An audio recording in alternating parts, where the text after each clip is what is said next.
রায়পুরায় দুর্গম চর অঞ্চলে উপজেলা পরিষদ নির্বাচনে ভাইস চেয়ারম্যান পদপ্রার্থী আবিদ হাসান রুবেলের গণসংযোগ। আগামী ২৯শে মে আসন্ন রায়পুরা উপজেলা পরিষদ নির্বাচনে জনসাধারণ মানুষের সমর্থন, দোয়া ও ভোট দেওয়ার আহ্বান জানান উপজেলা ভাইস চেয়ারম্যান পদপ্রার্থী আবিদ হাসান রুবেল।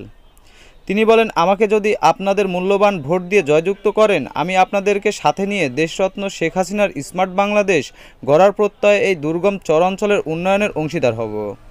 এ সময় উপস্থিত ছিলেন পাড়াতলী ইউপি পরিষদের সাবেক চেয়ারম্যান মাসুদুর রহমান মাসু, মরজাল ইউপি সদস্য আরিফুজ্জামান আরমান, বাচ্চু মিয়া, উপজেলা আওয়ামী যুবলীগ নেতা শাহ আলম, নূরে আলম, রায়পুরা সরকারি কলেজ ছাত্রলীগ শাখার সভাপতি নাসির খান, রায়পুরা উপজেলা জাতীয় যুব শ্রমিক লীগ সভাপতি সোহেল রানা প্রমুখ।